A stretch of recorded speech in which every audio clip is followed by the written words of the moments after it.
What up, GG Nation, GG Legion? It's your fella again, Strauss Man, the GG. Welcome to... That's good, man. That's awesome. Welcome to a special edition of Golden God and Friends podcast, episode 10, our Halloween favorites edition. That's and right. I got my boy here, Nightface. Welcome on the channel. Thanks for having me, brother. Thank you so much for being here. Of course. I'll leave a link to his channel below. Go check him out. He is a cinephile. If you need to know anything about movies, this is the man to go to. He has great reaction vids as well. Shameless plug over. Yes. Plug over. Welcome on today. Yeah, thanks. And we're gonna have a fun little podcast for you. I still have some video game news for you. We're gonna talk some big time movies because my buddy here, Nightface, he loves movies. I love movies too. Got some interesting ones coming up that we're gonna talk about. Well, at the end, you're gonna have to wait for the Halloween favorites at the end, but we'll have some Halloween favorites for you. And again, thank you guys so much. We crushed over 3,000 views. We're almost at 3,100 already. I only ask 100 views for you guys every week, but you guys kill it. Nice. And I appreciate it. Love all the support. We're here on YouTube. We're a big community, and we're a family, and we support each other. That's the way we do it. That's how we do it. And as you can also see, I just got well, you can't see. I'll show you now. I have a Super NES Mini right here. Whoa. Not going to talk about that, but but let's get into video game news. New releases this week. It's going to be a relatively quiet week. The only really big games that caught my eye that I'm, pretty excited about, but unfortunately I won't have for you to play. No gameplay videos yet for those. It'll be Knights of Azure 2, which I have the first one right here. The sequel to this game will be coming out, or it came out yesterday because today's Wednesday. Yeah. So came out yesterday. Mm-hmm. So go scoop that up if you really enjoy that type of action RPG. It's a really good game, really fun game. The big one this week from Nintendo, Friday. Mario. Super Mario Odyssey 4. I know, man. Your Switch, where Bill Skarsgård is. In the 2017 version of it. Or It Part 2 or whatever. Yeah. But very excited. Mario Odyssey, I definitely want to pick it up. I've been slacking on Zelda, but I've been trying to keep up with the gameplay vids for you guys. Yeah. Just doing the best I can. I really appreciate all the support. Mario Odyssey is going to be amazing. What'd you think of that trailer, Dwight, since you just watched it? That trailer blew me away, man. Like it's like if Rockstar and Super Nintendo had a baby or something like that. That's what I got out of it, because it's like an open world Mario. It's amazing. It is. It's very much. It gives me the vibe of Super Mario 64. Yes, that? That's a good callback. Yes. Like ever playing that game, like it. Mm-hmm. It gives me that vibe to it. Yeah. All right. Before we continue to next news, when I bring on a new guest, I always ask them this question. Bring it on. Since we got Nightface here, Mm-hmm. what got you into video games / movies? What got you? What inspired you to get into? What was that first game? What was that first movie you watched that just blew you away? Well, first game, it all started with the SNES. Definitely SNES, and then it progressed to when the first gen consoles were coming out, like PlayStation. Yeah. And I still remember growing up in Queens, and my first PlayStation game was Crash Bandicoot. So I got number 2 up here. Yeah. By the way, I gotta get that remake. The remastered edition. It's really good, but also very hard. very hard, very frustrating. But see, that's what I loved about it is it was like a good callback to the earlier games with Super Nintendo, like Mario, like Zelda, and then I feel like as video gamers now, the kids growing up now, they're definitely more spoiled in the sense of. I don't mean that in a bad way. I just mean like a lot of games kind of hold your hand now. Yeah. Where we grew up with Ninja Gaiden and NES. I have Ninja Gaiden right here. Yeah. That game is brutal as hell. Brutal. Like you had to learn how to play it, the intricacies, how to jump perfectly to that platform. Yeah. Same thing with Crash Bandicoot. Yeah. And platform jumping. It's all like I want to say it's repetitive, but it's like the more you do it, the more better you'll get at it. And I like games like that, so it's a lot of rinse and repeat, but in a good way. You gotta learn to get better. Exactly. But that was the first one that got into. What was the first movie that just like caught your eye that got you into being a cinephile? Then oh man, switched up the question. You saw that curveball. Yeah, just curveball. I'll take it. Okay, so right off the bat, Terminator 2: Judgment Day was my movie growing up. James Cameron Was my movie growing up. I'll never forget it. Like when I saw it for the first time, I was like 7 years old, I believe, or maybe 8, and it just blew me away. I loved everything about it, and it's still in my top 10. Like really? Best film. Oh yeah, because it's one of the best sequels in my opinion ever made. Like, that movie still holds up to the day. Effects wise. Yeah, which we live in a CGI world now. Yeah. Like. Back then, that CGI was just being used for the first time, and it's used correctly. Yeah. It's just not always in your face. It's used in an appropriate manner. Right. All right, so we got Night Phase's thoughts right there. Yeah, that's on how he got into everything. We'll continue video game news really quick, and then we'll hop into movies and then horror favorites. Oh yeah, I can't wait for that. GT Sport, which is the new Gran Turismo that just came out for PS4. I thought that's what it was. Yeah. It outsells Forza 7, which is shocking to me, 3-1. Right. Which is, if anyone has played the past few Forzas, it's an amazing game, and it was known as a Gran Turismo killer for a long time. Yeah. To me, this speaks of just people not buying an Xbox One, and two, there's just way more PS4s out there. There's almost 70 million PS4s compared to 25 million. I know Xbox One X is coming out in a couple of weeks. X Factor. Suck it! It's coming out. It's coming out in a couple weeks or next week. I think the new console launches. Yeah. I know some people are very excited. Comment down below, definitely if you're really excited for the new Xbox One X. But I think their exclusives are still lacking. They don't have that definitive game anymore. That just. I'm not here. We're not here to be fanboys or anything. You guys know it's just facts. That's one I want to touch on because if you look at these past 2 E3s, you got Xbox, they got that new console coming out, but they don't have that many exclusives, to sell on that platform. While PS4, they got all these amazing exclusives that just suck. And that's the thing is the experiences on PS4. They get it. They understand it. They understand, man. It's also different. Nintendo's exclusives are probably the best. They're amazing. Yeah. But it's always the same characters. It's always Mario. It's always Link. Yeah, it's Nintendo always definitely Samus. Goes for that nostalgia factor. Yeah. Yeah. So where PlayStation they take they make new experiences. They take big risks, and it usually pays off. Yeah, they do. And it's really amazing. Yeah. So as you guys saw in my unboxing vid, the Fractured Butthole has been a huge success. It's been reviewed very well. Yeah. Gameplay vid, shameless play. I gameplay vid 1 for you. I'll probably do another one for you guys. You guys seem to really like that. Is that Steelbook? It's Steelbook. Here we go. Oh, sweet. Absolutely. I kind of messed it up a little bit when I was unboxing it a little bit, but because you're too excited. I know it was a Steelbook. But the game did really well. Got reviewed really well. It's It's literally like playing an episode of South Park. Yeah. Very very fun game. The creators talked to delays and why they delayed the game. They delayed the game because they wanted to just make it better. Mm-hmm. I know a lot of people get upset with delays nowadays. I always get pretty happy with delays. I can play something. I can continue playing what I'm playing to finish, so I can before I hop in. And as you can see, I have issues. Let's go, man. But it's really good. They delayed it. They wanted to make it better. They worked closely with Trey and Trey Parker and Matt Stone from the creators of South Park on it. Right. There is a possibility of a sequel, which I'm kind of shocked about because the development hell of Stick of Truth was insane. The game was delayed. THQ went under. Then Ubisoft had to buy it, resurrect it. Yeah. It done really well. For picking up the Fractured Butthole, they give you Stick of Truth for free. So go. If you haven't played the first one, do not be concerned. Go pick up the new one, and you'll get the first one for free. Then you can play both games right from the get-go. I'm replaying the first one right now, even though I showed you a little bit of the Fractured Butthole. So look forward to that. There's no confirmation. I'm not saying there's going to be a third one, but I'm sure they're interested in doing it. And it was an interesting article on IGN. Go check it out.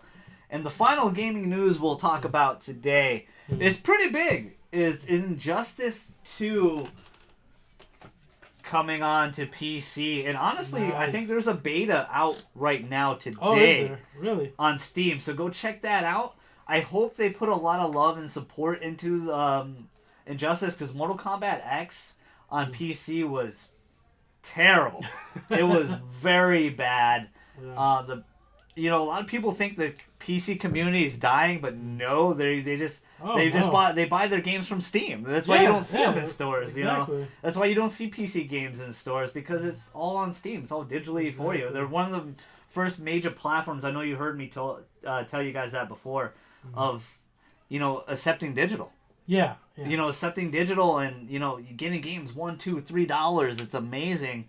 But I hope the mod support's really real for Injustice 2, and I hope they really don't cheap out, because it's not NetherRealm making, even though this game was made on a computer and made for PS4, Xbox One, the PC version is made by, it's outsourced to somebody else, so I hope they take a lot of time and care and they make it really professional. Oh, yeah, and we see some of those mods we want to see, some of the characters we don't see in this game, some of those costumes we want to see.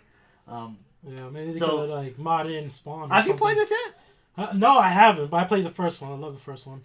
This one is so much better than really? The first one. It's insane. The story's so good. The motion capture is amazing. Right. It really speaks to you, because I like the different takes on Superman and Wonder Woman in this. They're evil assholes, and they're not nice, and I like that a lot. And I think it's very interesting. Very refreshing. It's refreshing for sure. And I still believe, you heard it here first in Golden Gone Friends podcast, Fighter Pack 3, I still believe Spawn's going to be in it. And I think it's a big possibility. I think we're actually going to get a Fighter Pack 4, actually, because Ed Boon, the head lead of Mortal Kombat, he's done several interviews at the Brazilian video game con or convention. Did they release all the exclusive characters yet, or there's still some hidden? There's 3, there's 2 more we don't know of. There's 2 more, okay. We know in Fighter Pack 3, Adam's going to be one character, because they released him. There should be a Hellboy trailer coming out maybe this week as well, so stay tuned for my reaction for that. Can't wait. We're waiting for that. He should be November's character. Adam should be December, and then January, February will be 2 more. There's one silhouette that looks clearly like a woman. Oh, everyone's saying Enchantress, right? Where a lot of people think it's Enchantress because of the crescent horn. Yeah. It's not the traditional Enchantress. It's the Suicide Squad Enchantress. Oh, really? Because Enchantress, if you look at Enchantress in the comics, she looks nothing like that in Suicide Squad. Suicide Squad is a different take on that character. So with the gear system, we'll have different looks for her. Right. But the main look might look like her Suicide Squad, because the movie just came out, and they're making money off that still. Right. Well, it came out a few months ago, but it's to promote the character. That surprises me that they would pick a character from the Suicide Squad. We don't know yet. The guest. I'm saying if they do, The guest character could be a female. Right. But the other possibility is. For the last slot, there's 3 possibilities everyone's thinking. It's either Spawn, because a new Spawn movie was announced at at San Diego Comic-Con a few months ago. And there's been Todd McFarlane has given the rights to NetherRealm to use Spawn. We all thought it was Mortal Kombat X, because that's when he did the interview. Right. He just said he didn't know what game it was, so we all thinking Injustice 2, but maybe it's Mortal Kombat 11. Could be, yeah. Possibly. But I really hope either or, we're going to get Spawn eventually. I do kind of hope he is in this now. I was very hesitant about it because he's a violent comic book character. I would love him to see rip Predator's head off in Mortal Kombat X. But we won't get that dream anymore. So unfortunately, that dream won't happen. But it sounds like they're going to do a DLC Pack 4. But the other 2 characters a lot of people are thinking, because of Ed Boon's Twitter and his Twitter polls, were Rorschach. Oh, Rorschach. From Watchmen, right? Watchmen. Yeah. Watchmen's part of the DC universe. That makes sense, yeah. That would make sense. A lot of people would prefer Dr. Manhattan, but the dude's naked. So the gear system wouldn't work for him, because he has no gear. He doesn't wear gear. Yeah, we might see the first, the A rating, the adults only rating. Yeah, and the character looks like it's wearing a trench coat, silhouette wise. So a lot of people think it's either that it's Rorschach because of the top hat, or Constantine. Oh, Constantine. Which I feel like Constantine deserves to be in this game. Mm-hmm. But let's face facts. Guest characters sell. Mm-hmm. They sell the most. They make a lot of money. Yeah. We already got Hellboy. We got, Raiden. These last two characters might be, and Sub-Zero. Mm-hmm. And these last two characters might be, honestly, guest characters.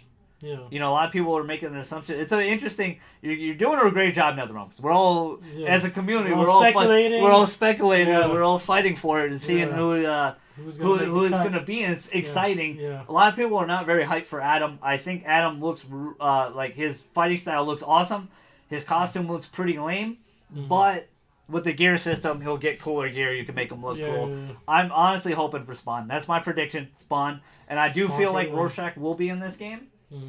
But maybe he'll be in DLC 4. But it sounds like they're going to do a fighter. The reason why I said that because Ed Boon was in Brazil. Yeah. Talked to him. He's like, we're going to continue support of this game well into 2018. Could be a lie. Ed Boon's a famous troll on Twitter. Yeah. But he in an interview, straight up, he said it. So there's a possibility. And I think it is. I think it's a huge possibility because the support's real. The guest characters, sell a lot. The fighting game scene is huge now. Fighting game tournaments, they're making a lot of money off it. Oh, yeah. They got professional fighters that love to play the game and play it well, like Sonic Fox and stuff. Mm-hmm. So we'll end game. Any more you want to add, Injustice? Anybody you want to see personally from your library of characters? Man, the Spawns will just take the cake because I've been dying to see Spawn for many decades, like years. It feels like a decade already. I feel like the time is right because the new movie coming out next year, put Spawn in this game will bring the hype up, bring the game hype through the roof. That's true. Yeah. Ed Boon said this guest character will blow everyone out of the water, but out of surprises. But it won't be a big surprise for us because we're all kind of expecting Spawn. And we'll all be relieved and happy, and it'll be interesting. It'll be really interesting. I love the game. You guys, I gave you the gameplay vids of the new characters coming out next, every time. So Hellboy should be coming out really soon. I have the Ultimate Edition, so I get them a week early. So as soon as I download them, as soon as there's a new trailer about them, which we're about to get pretty soon. Yeah. Because we're getting to Halloween time. Yeah. Not only that, but we're getting a new Hellboy movie too. Yeah. Yes, and he looks fantastic. So, perfect segue right into movies. Yes. Nightface is the man. Absolutely. The perfect segue. I'm glad you bring that. Let's talk about that a little bit. How do you like the new look of Hellboy? I actually do. I really like it. I love Ron Perlman as the original. Me too. I feel like he was Hellboy. Yeah, he was the quintessential Hellboy. So yes, I was like a bit skeptical going. Did he do something wrong? Oh no! It's just I think Ron Perlman wanted to work with Guillermo del Toro, and because he can't get a gig right now because he was supposed to be Cable in Deadpool 2. Right? Oh yeah. Like and he can't. I don't know. It's just one of those things. Some of these actors just kind of fall off the grid. Yeah. Maybe I think I've seen him in one independent movie, and I think he has a TV show he's a part of now. Yeah. Yeah. So he's just doing his own thing now, but I would love to see him come back. I would love to too. I think he deserves a shot for sure. Yeah. But I think he looks great too. It put my mind at ease that the movie will be in good hands when I saw the makeup. Yeah. He looks absolutely perfect. Interesting thing though, the actor who's playing this new Hellboy is David Harbour, and you may recognize him from Stranger Things. He's the sheriff. That's him? That's him, dude! Hopper! I fucking love Hopper. Sure, well, damn Hopper. There's the one F-bomb. There's the one F-bomb. Sorry. But yeah, man, it makes perfect sense because in the show he likes punching people. Now he gets to do that in Hellboy. We're gonna talk about Stranger Things on this episode when we get into the Halloween favorites. Yeah. Because I just binge watched it last night, finished 5 a.m. this morning. I'm excited for season 2. We're going to talk more about it, and I'm glad you brought that up. Absolutely. So let's start with the Venom movie, and it's set to shoot. It's starting out. They released the first photo. I didn't look at the photo. Did you look at the photo? No, I haven't seen the photo yet. I didn't look at the set photo at all. But are you excited at all? This M-rated Venom Sony movie. You think they can do it right? Here's the thing. I'm going to be super excited if they stick to the R rating. So has that been confirmed yet? What I've heard lately, yes, that it's going to be a really brutal... Right. It's set in the Spider-Man universe, but it's a brutal movie. It's a rated R movie. Right. It's a a dark take on Venom, which Venom is. Before he becomes an anti-hero, he's very violent. Oh, yeah, absolutely. He's a big-time... Eddie Brock loses it a little bit. But I do love the actor who's going to play him, Tom Hardy. I don't think they could have cast anyone perfectly. I'm very excited for Tom Hardy. I think that's a perfect choice to play Venom. Yeah, Bane himself. Crab people. Yeah. Crab people. I thought he actually did a really great job as Bane. Oh, heck yeah. Different take on Bane. I know a lot of people don't like Dark Knight Rises much now. Then they did. But now they're kind of But it's one of those things where, like, everybody watched it and they loved it and then they just get critical about it. Same thing with The Force Awakens, where they become super hypercritical because they, put so much expectation so high that they just have to dissect and criticize every little thing. We all know Force Awakens was, yes, it was a rendition of A New Hope. Yes, it was a throwback, but I feel like they had to do that in order to open up more refreshing stories. I agree with you. Yeah. I agree with you 100%. I feel like they did that on purpose to prove that they can do a Star Wars movie. Exactly. And just put your mind at ease. Yeah. I still was getting a little concerned of Episode 8 because of the earlier trailers, but that new trailer put my mind at ease. It looked much better. Right. I'm very excited for that. Oh, yeah. We'll get into a little bit of Halloween news right now, and Jamie Lee Curtis coming back to do Halloween 2018 or Halloween Returns or John Carpenter's coming back for this, directing this. But it's interesting. It's like they're wiping out all the sequels, and it's literally starts from the first Halloween, but 40 years later. Yeah. Well, what obviously she's not young anymore. Right. What I heard is, I know John Carpenter's coming back, but I don't think he's coming back to direct. There's another director, David Gordon Green, I think his name is. But I think John Carpenter is definitely going to produce, and also Deborah Hill, who worked with him in the original. Yeah. And what they're saying about this, what makes this interesting, is they're saying basically to forget all the sequels, that this is just going to be a continuation from just the original Halloween. Yeah, they're wiping out all the sequels. 2 through Resurrection with Busta Rhymes don't exist, okay? Yeah, and a lot of people were upset with Resurrection where, Jamie Lee Curtis was cut off, killed, immediately. Yeah. And, a lot of people felt like that was dumb, generic. Oh, yeah. John Carpenter returning is a good key. Absolutely. He admitted himself, when he made 2, he just kind of just threw it together. Right, because there was so much high demand because at the time, Halloween is the epitome of the slasher film genre. Yeah, it created it, exactly. Even though Texas Chainsaw Massacre was before it, right? Michael Myers and this series, he created the legacy of slasher movies. And John Carpenter was one of the innovators of horror, which was really touchy. Exactly. Because how brutal and gritty it is. Even though that movie is not super bloody, just the intimidation factor alone. I don't think, when you watch the movie, it's so amazing what he could do with just terror.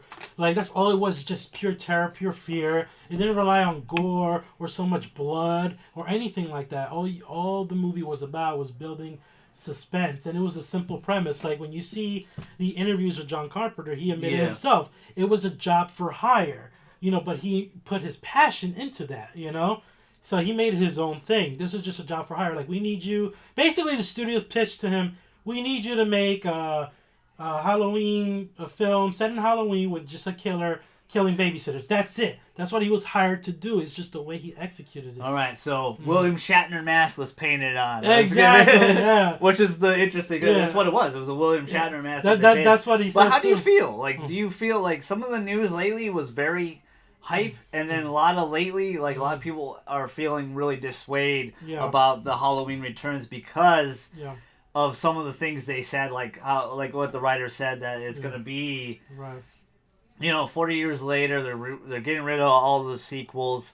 They might not be brother and sister anymore and stuff. They're saying some interesting things. Definitely look it up. There's a lot of YouTubers talking about it in the community. It just, I don't know yet. We'll see trailer wise when they finally reveal it. It's coming out next Halloween.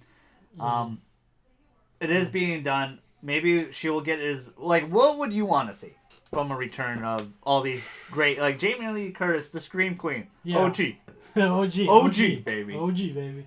Yeah, the OG Scream Queen. Yeah, Jamie Lee Curtis, she's a fantastic actress. She's, just like we were talking about Ron Perlman, she's one of those actresses that just fell off the radar, fell off the grid, and deserves to be more work, Same with Sigourney Weaver, which I was bummed out what happened to The Defenders.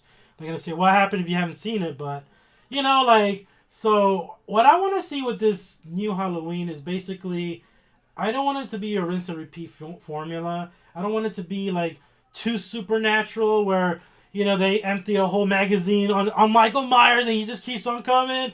You know, I don't want it to be like that. I want it to be like... It sounds like he won't be supernatural in this. Yeah, it sounds like he'll be a living creature again. Right. I want it to be like, how are they going to adapt something like that? Like a killer going around getting away with murder, especially nowadays on Halloween night.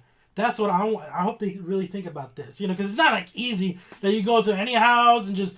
you know, kill people or whatever. We got cell phones. We got so much technology, you know. Security cameras. Exactly, security cameras. You know, it has to be...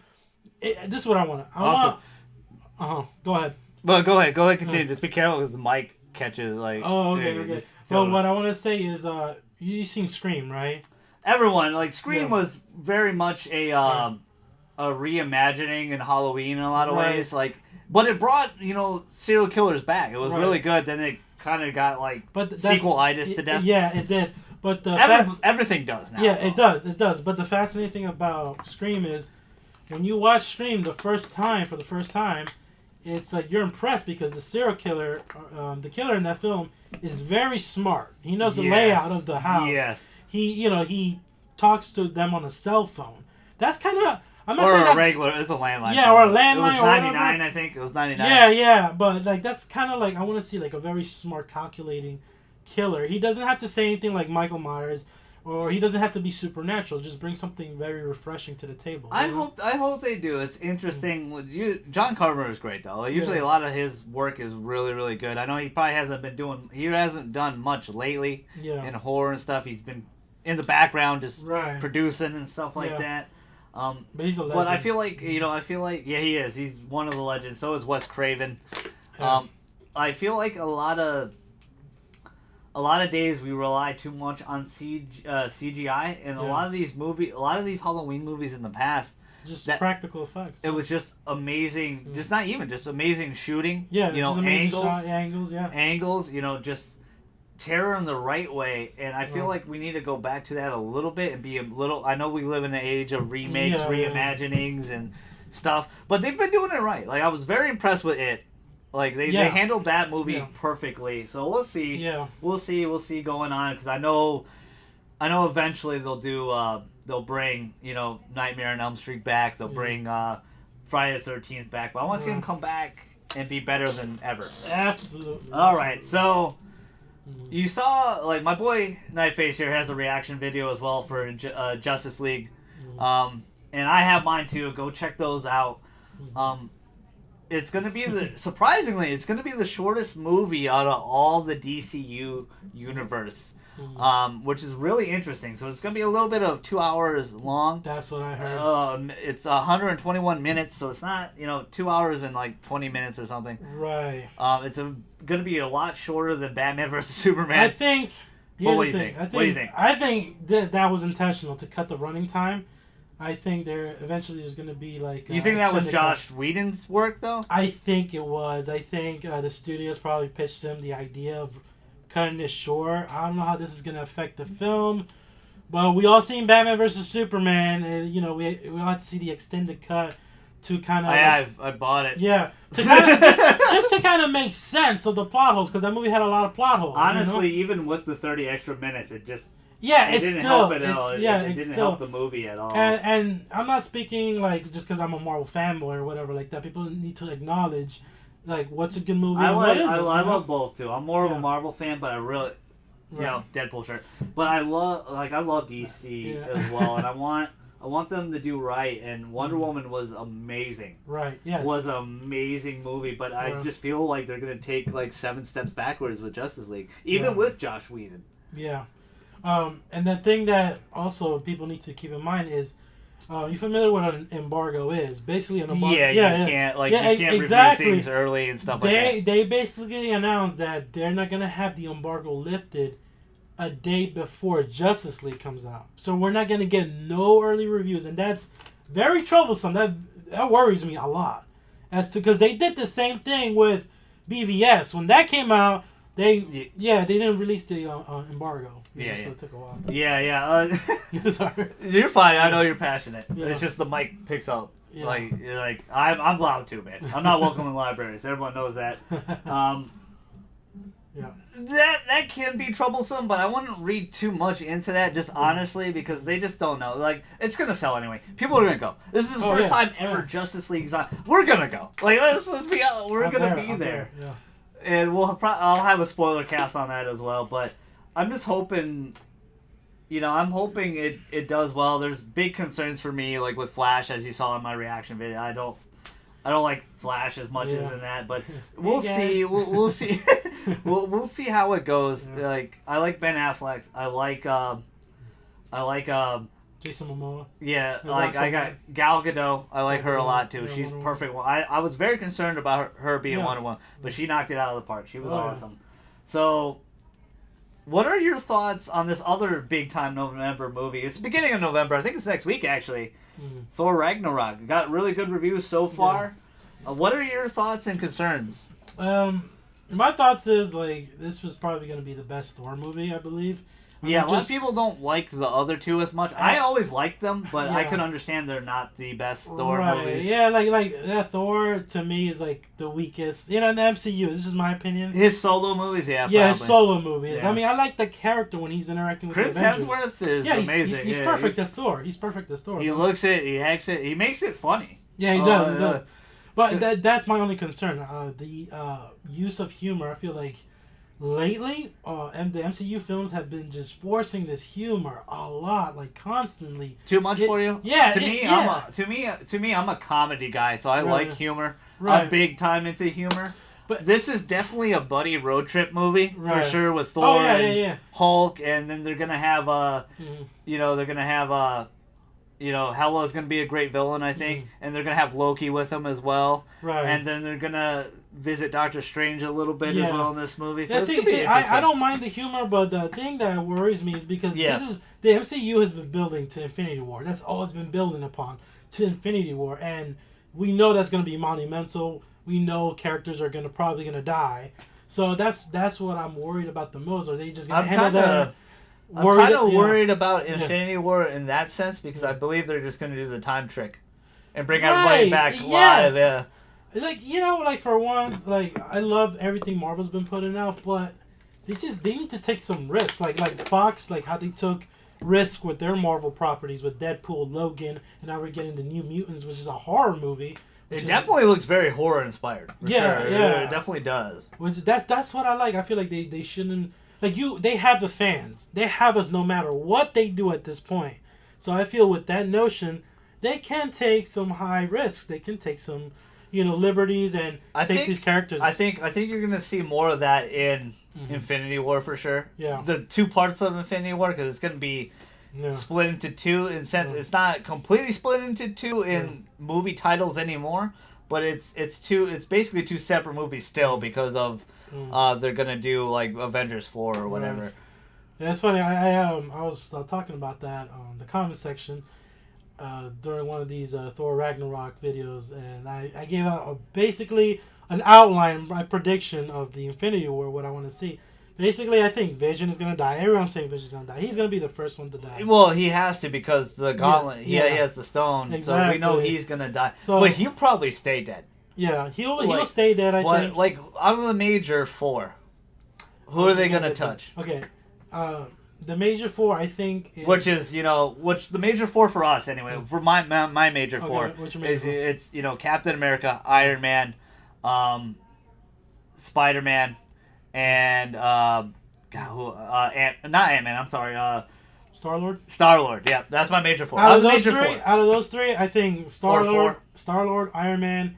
and Cap are gonna die, and I think it's gonna be like I'm calling it because I think the way they're gonna intrigue us to come back to part 2 is they keep them dead for that movie. Yeah, exactly, but I think they're not gonna kill him off in part 1.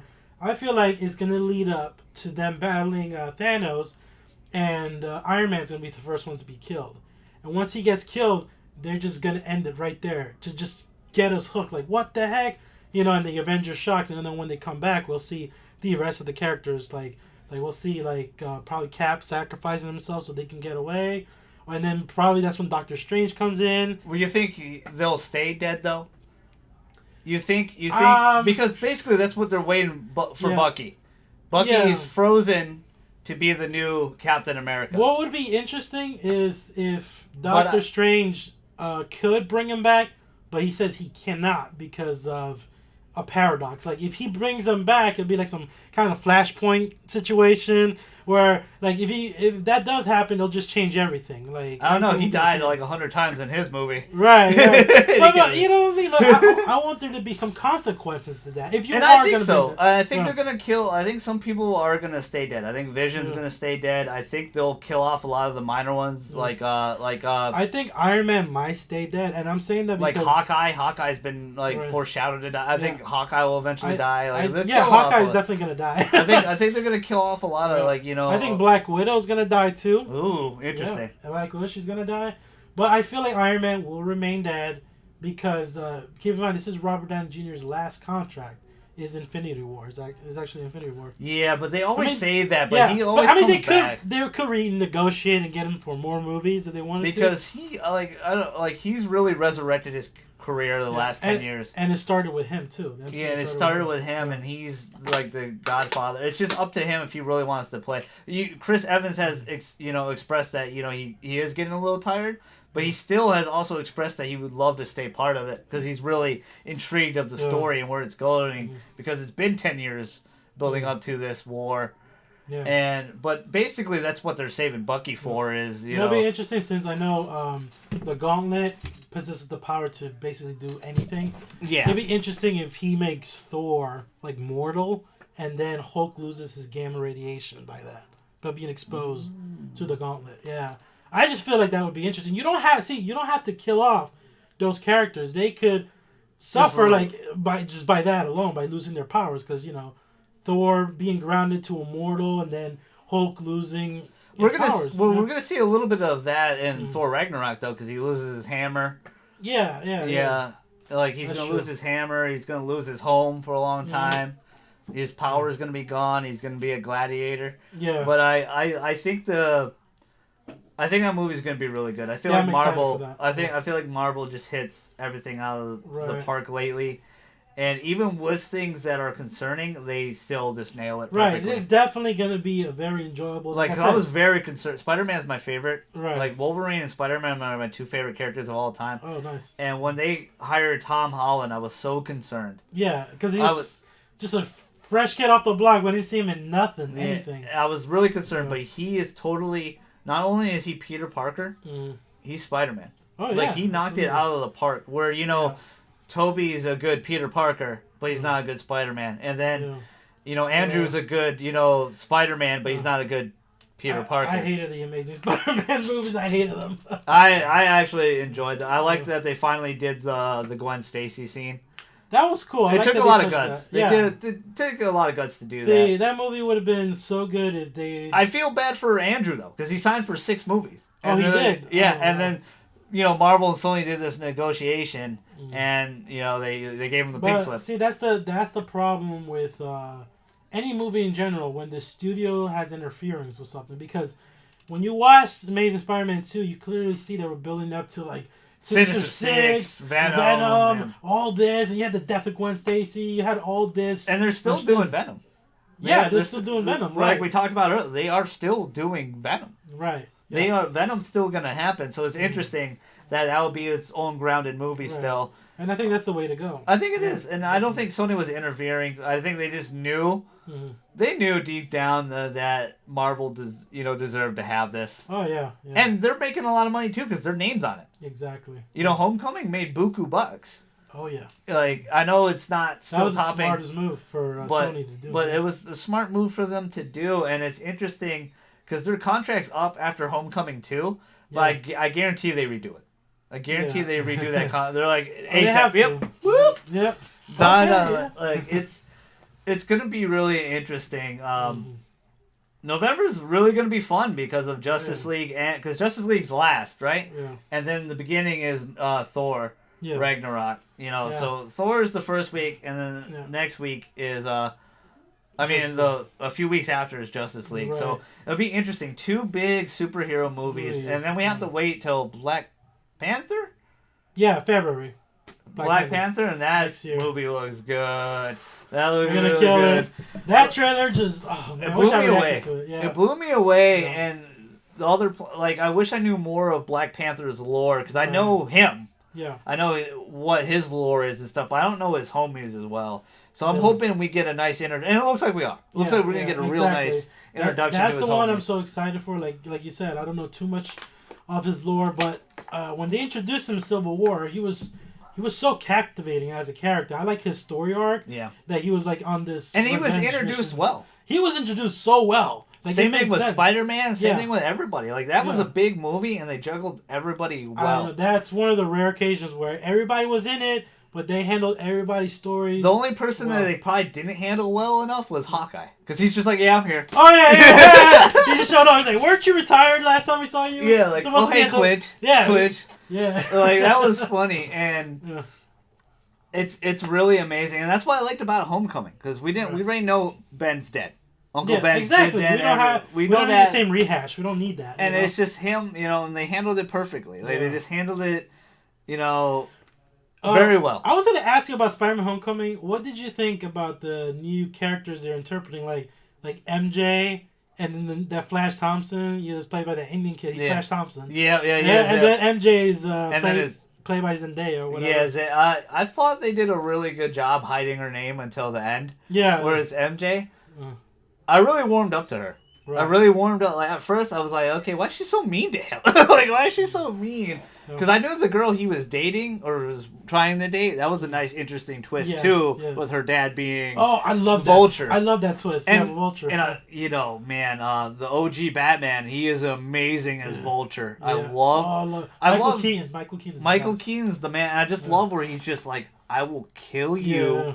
I'll kill everybody you love if you mess with me. Exactly. I'm protecting my family. And I don't and I like that because he could definitely be considered a villain, but he's doing what he thinks is right for his family. Exactly. Those are the best villains, the bad guys that believe in what they're doing. But I thought she did really good. I thought she did really good, and we'll see more of her as going on. Yeah.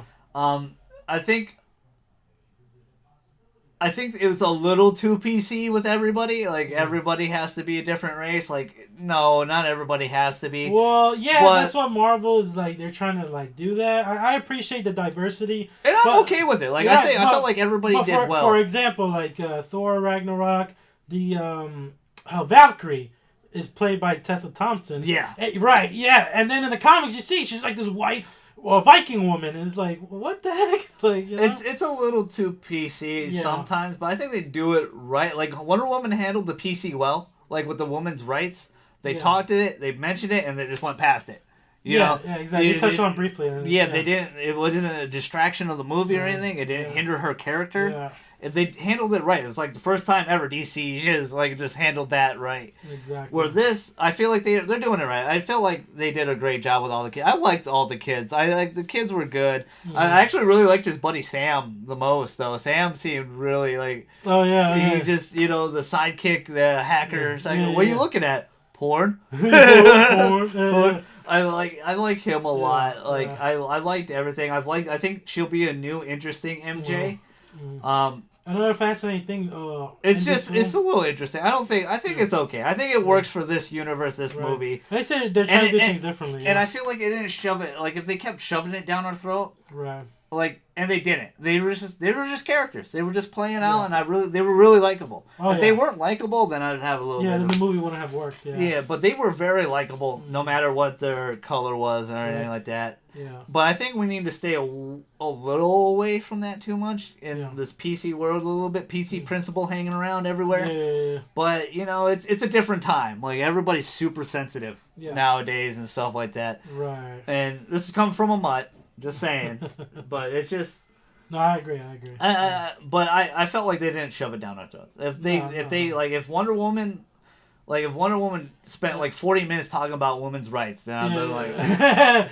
But they mentioned it, they talked about it, and they just ran right through it, and I respected that. Right. I respected that because that's not Wonder Woman. Exactly. It's No, not it's one not. of them. It's not. And she was She just don't. amazing. She don't have to brag about how women are inferior to men. You know what I mean? Like they don't have to go that she's route. a badass, and we know why. We know that. Yeah, because we know she's that. Zeus's kid. Exactly. Like, she's a just beast. like that sequence when she goes to the trenches.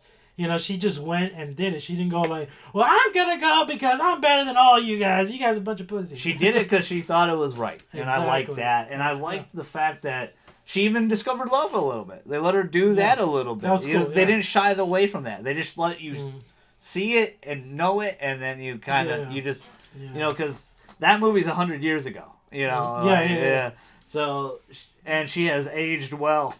Very, very well. She'll never age because she's like a goddess. But oh man, we'll finally get into our Halloween favorites, the best part of the show now. Here we go. I'm gonna give it to you, Nightface. I'm gonna start off. What are some what do you? Let's start with this topic. Okay. What do you consider horror? Because everything's kind of meshing well now. Would you consider Stranger Jeffrey or Stranger Things? Yeah. You know. Stranger Things a horror? It has some horror elements. It definitely does have some horror elements. It has some, but I think it's its own genre. I think it just combines the best of everything that came out during the 80s. I would say definitely supernatural, thriller, and a little bit of sprinkle of horror. Yeah. There's to me, there's two types of horrors. There's that, holy crap, fear-inducing horror. Like that supernatural possession horror that really messes with your psyche. That's why I don't like possession movies too much. And then there's the kind of horror we all float. Yeah. Well, nice segue. There's the kind of horror like It. Yeah. Where the central story is what drives you in. Yeah. Like it just doesn't need to be just horror as in how many ghosts we can fit into one house. You definitely hit the nail on the head because horror is a big web now. Yeah, it is. It's a big web. There's slasher horror, torture horror, supernatural horror. Jigsaw coming out Friday. Yeah, I'm actually looking forward to that. Actually, I actually am too. I'm going to do a spoiler cast on it Sunday. I'll have a special guest for you on that as well. Cool. I'll be bringing her back, and we'll for that. I think I know who you're talking about. And we'll have fun with that movie. I hope it's good because I love Saw 1 and 2. Yeah. Saw 1 and 2 were the pinnacle to me, but it's a tradition. I always went every Halloween to go see Saw, and I'm doing it again. I'm going to go see Jigsaw. I was going to ask you, since we're touching on that. Yeah. What Saw movie did you lose interest? Like you were like, okay, this is. I never really completely lose interest. I feel like the story got a lot weaker after 3. After 3, even the middle of 3, it just seemed like. I liked the twist where she became like a biatch. Like she was supposed to be the new apprentice, and she just took it way too far. Yeah, she took it way too far. She took it way too far because Jigsaw's traps were not necessarily there to kill you. It was just there to teach you a lesson and leave a horrific scar. Yeah. For you, that's your punishment. You know, exactly. That's your punishment. But he doesn't want to necessarily kill you. You're basically gonna kill yourself if you panic. Yeah, but she took it way too far. But that was a great twist. That was a great twist. And that was a great twist in 2 where you find out that she passed the test. She was going to be... And the kid was in the safe the whole time. I was like, I remember that. I was like, oh... Yeah, he's in a safe place. I remember watching that movie on my buddy's iPod in high school. Yeah. In like 3rd period or whatever. Like, it was funny. It was like... Because we had all our work done, and she was really cool. Our teacher was really awesome, and I was like, he's like, I got Saw 2 ready, you want? And I watched it, and I was like, blown away. Oh, man. It was funny on a little iPod at the time. But I just think the movie became torture porn after 3. Like 4, 5, 6 that's became where I lost torture interest. porn. I lost interest when the opening of 4, I believe, when they do the autopsy on Jigsaw. And then they find a damn recording in his liver or something like that, and then they're like, "Oh, you thought it was over? It's not over." I'm like, so this guy, he could see in the future. He knew this would happen. I mean, like, it just threw me off. Like I like that actor a lot, and I like Jigsaw as a kid. Like he's coming back to be Jigsaw in this one. Oh, is he? He's coming back? Wow. Okay. Yeah, that's why this one they're trying to go back to the roots, but I just don't know how if it's a continuity. Like, how the fuck he's not alive? Yeah, like, he's dead. Unless they're gonna have a twist where it's like his brother or some shit, twin brother out of the shadow. Like, you want to play a game? You want to play the cloning game? You know, like, or maybe his aborted fetus because his wife's dead too. Like she died in like the final chapter or whatever. Yeah, there was a car that rammed right through her. I know, but it's interesting, and the genres are melding, and it's really interesting. I would definitely say Stranger Things definitely have horror elements. They have a monster. Yeah. They have the stills of jumps. Yeah. They have the dark tone and essence. So it definitely has some horror elements. Is it pure horror? I want to know. Like, what is pure horror anymore? Yeah. Like horror is really different. It's really changed. To me, pure horror is something that just keeps you up at night. That's pure horror. Yeah. Like, it's just implementing your mind. Like, a lot of those don't... Mm-hmm. Like, a lot of those are, like, the older classics now. I don't say that... Like, Exorcist, for example. When people saw that movie at the time, it was so realistic. And till this day... I heard people had to go like get therapy after watching that movie. It was that bad. It's a messed up movie. It's really messed. The acting is amazing. Yeah, it's really amazing. Right. Like it's a really interesting web of horror because honestly, the new It will be considered horror, but Allie and I on the podcast, the spoiler cast, we very much considered it. Very more supernatural than anything. But we loved it. The movie was fantastic. Yeah, exactly. It was really, really good. It was well done. I'm interested to see how they handle part 2. Yeah. Because who are they gonna cast? That's why I made the Switch joke because it's our current timeline. Yeah. Like Yeah. It's gonna have our devices and stuff. Because it's the 80s. It's gonna be 2016, 17. Yeah. So how are they gonna really blend that together? It's gonna be really interesting. That would be very and it's funny. There's like so much 80s coming back. Yeah. Coming back to 80s, man. That was the great era. what is your favorite? Well, I also think it's the directors that grew up in our time. Yeah. It's us. Directing movies now, and that's what they grew up with. They're paying homage to all those directors from the 80s. Yeah, and that's what they it's nostalgia. Nostalgia always wins. Yeah. Always wins. Nostalgia always wins. Oh, yeah. And it's really interesting of the horror genre. Michael Myers definitely started it with the slasher horror genre. Yeah. And that's the one that really picked up the violence. Mm-hmm. At least, like the Boogeyman, the OG Boogeyman, before Freddy, Jason. I know Leatherface was before that, but he picked up steam much later. Oh, yeah. Much later on. And I know they're doing all these remakes nowadays with better cameras, better lightings, but there's still something missing with the essence. I could always go back and watch some of these horror movies and just be like, man, it's really good. I watched the new Chucky movie on Netflix here. Oh, yeah, how was that?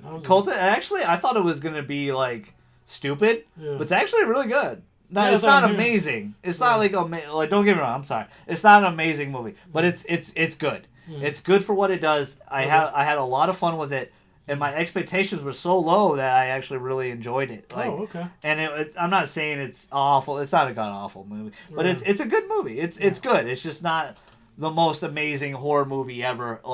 It was really good. That was a great fucking movie. I have to check it out. The Thing, John Carpenter's the remake, The Thing is amazing, and that has to be like probably top 5, top 10 for me. That's one of my favorite horror. We'll get into our horror movies right now, and that's one of my favorite horror movies is John Carpenter's The Thing. I want to still go back and watch the original Thing from Another World. Yeah. The 1931 movie. Right. Or 38. I think it's 38. Yeah. I want to see. Have you seen that one? No, I haven't seen that one. I want to see that one because John Carpenter did such a great job with the effects of the Thing. Yeah, it holds up. It's one of those rare occasions where a lot of people don't know that the John Carpenter The Thing was actually a remake. Yeah, because it's very different. Yeah, it's very different. It feels so wholly original. Like you can just watch it and I think it's a remake of. To be honest, it followed the book a lot more. Oh, because in the Thing from Another World, the 30s movie, it's just one creature and he can't shapeshift or anything like that. It's just a creature they find in ice, and this movie followed the shape-shifting creature that takes form of people, and you could tell he really loved that book and really respected it, and the gore was insane to the point where it holds up today. Yeah, like the effects hold up. Yeah, they hold up today, and I love the reason why it puts a big smile on my face because there was a lot of posters of it in Stranger Things. Like, wow. You noticed that, right? Like one in the background. Yeah, I was like, dude, I love that. And that's another one of like my favorite horror games is The Thing. Oh yes, the PS2 game is like a sequel to that game, and it's really good. You find a tape recording from the last. Yeah, it takes place after that, and I know they eventually did a prequel, which you showed on your video that you guys gotta go check out. Yeah, it was actually not bad. The prequel was handled pretty good. I actually liked the prequel. Yeah, it's not as good as the original though, because the original. I don't know what it is with PG-13 nowadays. Like it's like a lot of people are afraid to hit the R mark nowadays, and they shouldn't be. And it didn't shy away from that, even though it was a R, but it wasn't hard R. Yeah. It was probably mostly R because of all the language. But that's one of my favorite horror. I started out. So let's go with what's one of your favorite horror movies / games that just really blew your mind. Well, my number one horror film to this day is The Shining. The Shining. The Shining. You want to get sued. The Shining. Groundskeeper Willie. Yeah. Always The Shining. The Shining. You want to get sued? Yeah, but that movie is TV series? No. Don't get me there, no. But yeah, it was remarkable. Jack Nicholson. It's just a classic. Jack Nicholson really makes that movie. He really does. And it's a really interesting. It's interesting that Stephen King doesn't like that movie because that movie that's his best. I think to me that's his best adaptation. I feel like it's done really really well, and I think Jack Nicholson really makes that movie. You know, because like that is a perfect example of combining a lot of genres from horror. We get like haunted house. We get possessions, we get like a supernatural element, we get a slasher. We get all that into one film. That's why I put it at my top. It's the most rewatchable for me. Another one that I really love, this series I love so much, and it was also another poster in Stranger Things, was Evil Dead. Ash is the man. I love the Evil Dead series. The original movie I really, really loved. Part 2 was kind of a semi-remake and retelling of it. That is true, yeah. Army of Darkness was really, really a fun... It was more of a comedy horror, but I loved it. Yeah. Really, really loved it. And even the remake. Even the remake / pseudo number 4 because it might be a different universe or something. Yeah. But there was a lot of the cars from the original movie that were in. I thought that remake was done very well. I thought it was handled really well, and I liked the twist. Oh yeah. With it's the female lead instead of the male lead. Yeah. And I liked it a lot, but the gore was really good, and the frightening scare, it felt really grounded. It's one of those movies that handle things really, really well. Yeah. Very much like I feel like Sam Raimi handled. God, what was that? That horror movie he handled really well. Drag Me to Hell. He handled that one really well. That was a really grounded movie. That's very underrated. Very underrated movie from Sam Raimi. Yeah. But I need to see the Ash versus the Evil Dead seasons. I haven't watched those yet. Oh man, they're pretty fun. I've seen the first season is really good. It's really good. I love Ash as a character, and there was a long time and long works for 10 plus years that they were going to do Freddy versus Jason versus Ash from Evil Dead. Oh my god, that would be cool. The leaked script leaked out, so you go read it if you want. It's on Google. Wow.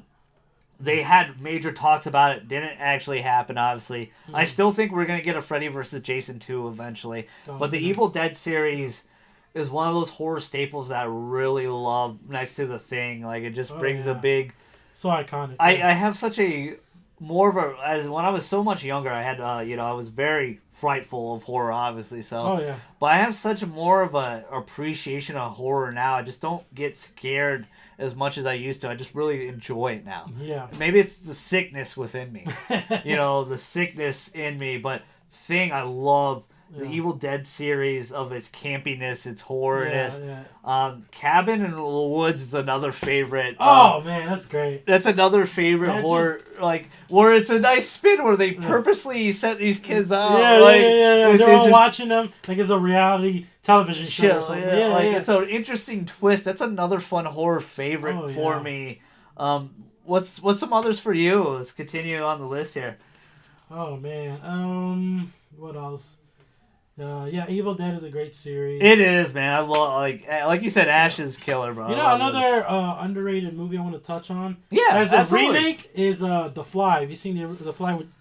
I saw both. Fortunately, Netflix just took down the original movie. I watched the original movie, which is more of a supernatural movie, where the remake of Fly is I would consider more of a horror movie. Yeah, it's very gross. It's a different perspective. Right. But I love that you brought that up because that was in your horror collection vid, and I love that. It made me smile a lot because that movie is really good. It's very like you said, it's underrated, but I think it is appreciated. I think a lot of people really do appreciate it. But I would highly recommend watch the 1931 version of The Fly. It's supernatural. It's not super horror. Because it's a different take. You don't really the reveals at the end of that movie. Where in this movie you see him gradually, in the remake version with Jeff Goldblum, you see him gradually suffer. Yeah, he just starts deteriorating. Like it's gross. It's messed up. It is messed up. It's shock horror, and I like it. It's really done well. It's an amazing thing where science goes wrong. Yes. Where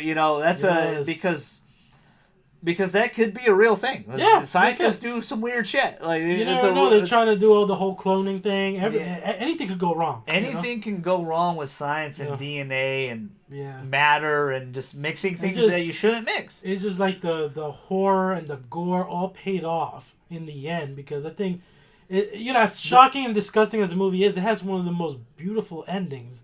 In a movie, where the main character, she has to eliminate him. It's like a mercy killing at this point, And that's what it was. Like he was in so much pain and agony. He didn't want to kill or hurt anybody. Yeah. He just. Yeah. Oh, just end it. Yeah. And real spoilers. Sorry. Yeah. Sorry. Watch the films. They're really good. They really hold up. I'm glad you brought that up. Yeah. But I want to talk about the 31 film because I want people to see that one. It's really good. Is it that Rob Zombie movie? 31? No, I'm sorry. I meant the 1931 Fly. Oh, movie. The 1931 Fly. I'm sorry. That Fly movie. Go check that out. It's a shame they took it off Netflix recently. Go watch it. It's real.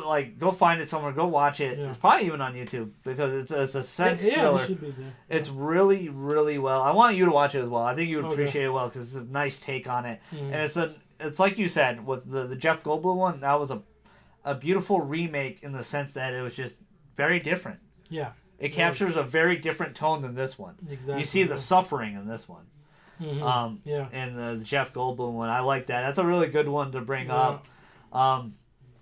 This is one of my new favorites. I watched it a couple nights ago with my buddy Steve. Shout out to Steve. We were on PlayStation Party. We've been watching horror movies every night lately, just on PlayStation here. And we binge watched Stranger Things last night.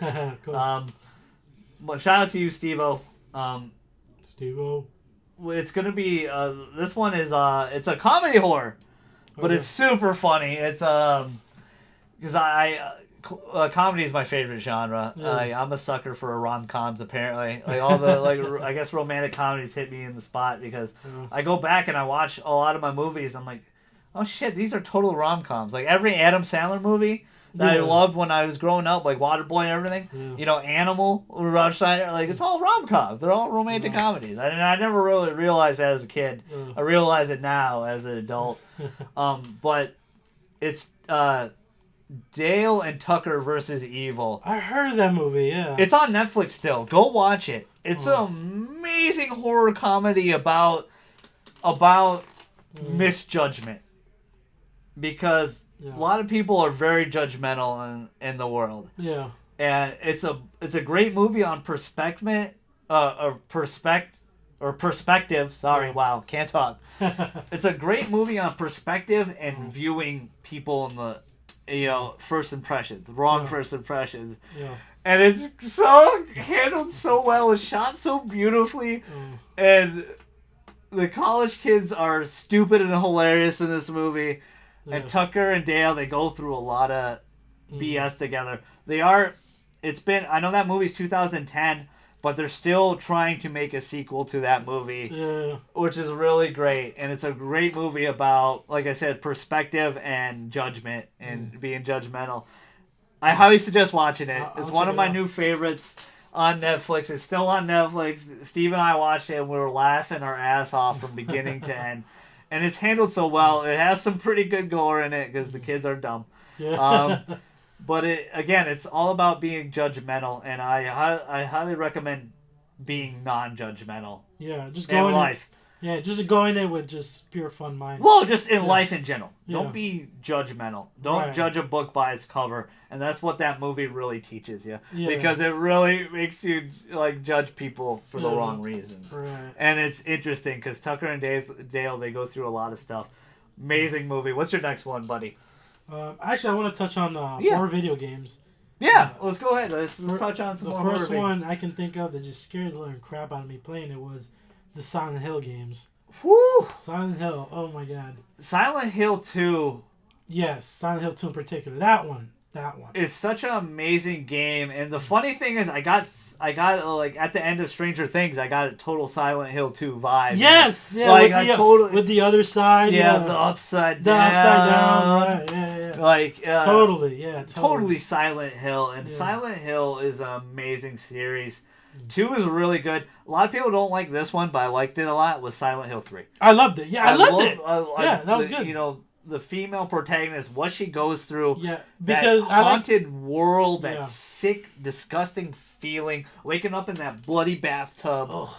Like Silent Hill, I wish Konami would do it right again. They recently canned Kojima, so we won't get Silent Hills anymore. PT was an amazing horror demo. To this day, that people, if you have not have not watched or played it, go on YouTube. There's a lot of video of PT. It was an amazing game. I would capture some gameplay for you, but I effed up and I don't have it downloaded anymore, and I can't re-download it anymore. Those are super rare right now. It's like the holy grail of horror games right now. It's an amazing horror experience. I beat it 7 times legitimately. And then when I got my Astro A50s here, I know I tell this story all the time. As soon as I got my Astro A50s, I never played it again. It changed the perspective. That is the only game in a long time that really stayed with me, man. Like, I was up thinking about it. Like, shit. It really was messed up. And I love the simple concept. It's just a hallway. It's just a hallway repeating itself. But it's a puzzle. Yeah, it's a puzzle. Each room is a puzzle. Yeah. And there's some messed up things that go on each time you walk through. Especially when you go in that bathroom and you see the thing in the sink. The fetus. The fetus. Oh, what the hell, man. That was amazing. Like, that game has so amazing scares, and it's been a long time. Like, I'm a huge fan of the Resident Evil series, as you can see right here. I have almost all the games. It's another one of my horror favorites of video games. 1 and 2 were the originals that scared the shit out of me as a kid. I was so freaked out. 2 and 3 are my personal favorites. It's a tie between those two. I really love those two, and I love Jill. That's why Jill's one of my favorite characters. But Nemesis changed the bar for me. I remember being a little kid. Stars. Being a little kid and first seeing Nemesis, like, okay, I'm just gonna walk through the door because you can't walk through the door like all the other zombies. And he busts right through that door. Stars. And I freaked out so bad. I'm here button mashing like I'm playing Marvel vs. Capcom 2. I'm like, shit, just kill him! Shoot him! And that was such a crazy experience, having this ultimate monster follow you and haunting you throughout this whole game. You just can't get away from them. They captured that right. They did such a good job, and I'm excited for the remake of RE2. Oh, they're remaking it. Yeah, they announced it a few years ago. They announced that they're doing it. And I think it's taking a little longer because I think they're going to do this. I think they're going to combine 2 and 3 together. My guess, because 2 and 3 take place at the same time, but different parts of Raccoon City. Right. Jill's perspective and then, Claire and... I think they're like Weren't they like a day apart of each other or something like that? You might be right. It might be like it's a few hours. It's like 12 hours apart. Yeah, because I remember in the third one, you go to the RPD. You go back in there where Leon was in there and everything. Claire, yeah. Yeah, so I'm like, oh. Yeah, you see it, and I like that. And a lot of people don't understand that. Because I think actually it takes before. I think it is before. I think it's before 2. Yes, I think it is. I think it's a prequel to. It's in the same timeline of 2. Yeah. Like, they happen within hours of each other. Yeah. You know, because they all escape the explosion. Yeah, exactly. It's all touched on. Yeah. Very well done. I think that's why they're taking a little bit longer with RE2 Remake. That's why we haven't seen a trailer or anything. And plus, 7 did so well. 7 did really well. It was a nice take on horror as well. It's a nice, you know, the first-person VR stuff is a big reality. Have you played Until Dawn? Yes, Until Dawn was great. I like them. Fantastic horror, total cliche, stupid log cabin kids. It felt very Cabin of the Woods. Yes, and it was an interesting take too because there was nice twists in it that we won't spoil. I know you guys saw my playthrough. Yeah. I still got to get Allie to play that game and get her reactions on it. Because it's gonna be funny. It'll be funny. I want. There's one particular chapter I want her to play.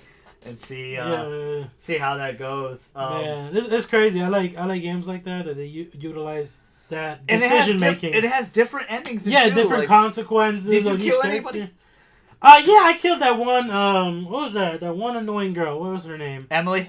Yes, Emily. Bitch. I was like, I just take her. I didn't even decide anything. I just let it happen. Just get rid of her. I miraculously had everyone survive. Oh, you did? First time playing, and I don't know how. I got really lucky. I thought I killed 60% of those kids. I thought Jess was dead after the elevator shaft. I thought she was dead.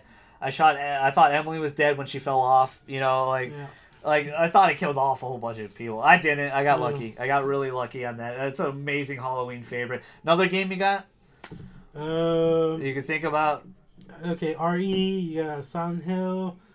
Another underrated one was Fatal Frame. You ever play Fatal Frame? Fatal Frame is an interesting game. I like the perspective of camera. Yeah. They made 5 for Wii U. Oh, did they? Yeah. Yeah, it's a 5. It's exclusive for Wii U. I need to get it. It's digital only, which made me very sad because I wanted a physical version of Fatal Frame.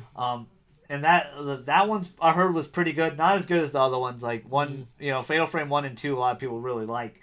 Hold a lot of special place in their hearts. Yeah. A new favorite of mine.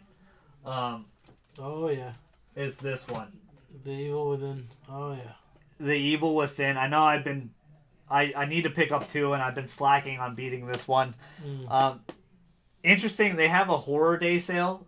Day of the Dead sale on on the network on PlayStation, and this with the season pass is $15. So really? I highly recommend picking up. It is on PS3 as well. I'm gonna have to play it. It's done by Shinji Mikami. That has done he's done Resident Evil 2, Resident Evil 4, and Dino Crisis. And Dino Crisis, I remember that. Yeah, we'll talk about that because it's another one of my horror favorites. But this game is a psychological trap, and it's messed up from beginning to end. It really brought horror a lot back for me.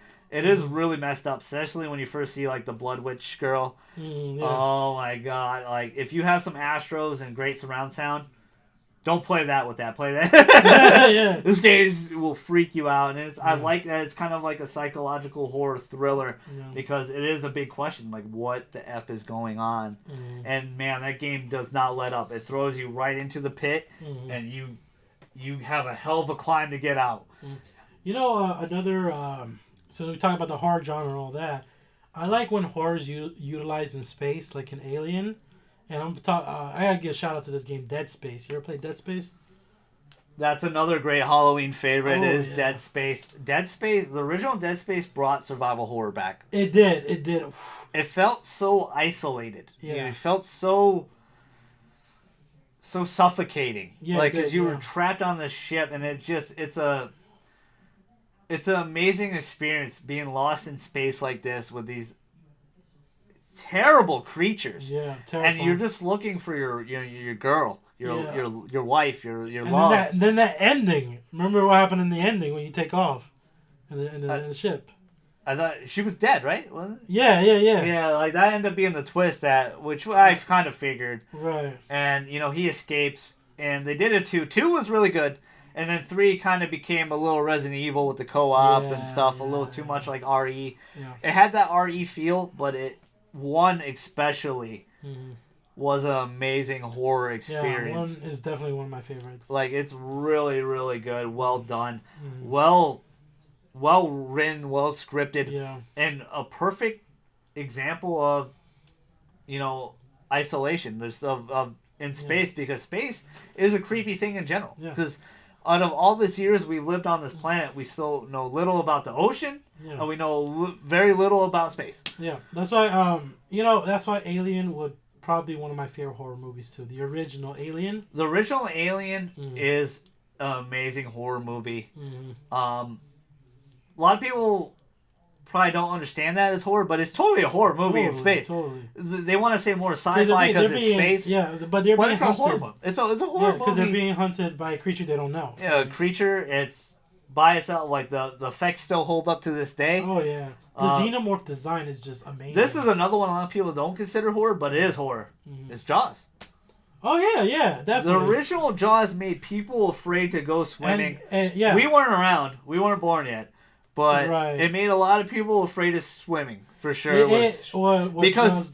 Because of a creature that is real. Yeah, that's true. A shark. Very but true. go ahead. But it also, Jaws touched on just people's fears in general, just going into the ocean or just trying to learn how to swim. That kind of, that kind of fear. Or a fear of drowning. Like I fear of drowning. I kind of had that fear personally. Yeah, exactly. A fear of drowning, but I just like that this creature, the shark holds up. Like, oh yeah, they had so much trouble filming and making that shark look so real, but they did a good job making it real. And it's a scary thing because sharks, great whites in general, are a very intimidating creature. Yeah, they grow 16 foot long. Sometimes 20 foot long. Yeah, and that's a big animal in a big open space where we're not accustomed to. Like we even though people swim all the time and stuff, we're not technically made for that to live in the water and stuff like that. But Jaws is an amazing horror movie. Alien, like Jaws or Alien might be number 1. Like out of horror, like it's one of the 2. Yeah. It redefined its own genre basically. Like Jaws, like for example, that fear of drowning just amplified it, and then just the fear of not knowing. The unknown in space, like that tagline says, in space, no one can hear you scream. That's terrifying. It's true because they're just basically truckers in space. Pretty much. They're doing like a mining job or something, and then all of a sudden they stumble upon this messed up stuff. Yeah. What you think of Prometheus? To be honest with you, Prometheus, like when I first watched it, I was a little disappointed, but over time, it kind of grew on me. Honestly. I actually really like Prometheus a lot. I like the alien universe. Right. I haven't seen Covenant yet, but I heard mixed things. Yeah. It's okay. I actually like Covenant because they brought the violence back in it. Yeah. A lot, but I would say it's just too predictable. Like when you watch it, you know what's gonna happen. Like, where Prometheus, I really didn't know. It was an interesting take. Like, okay, are we gonna see the xenomorph?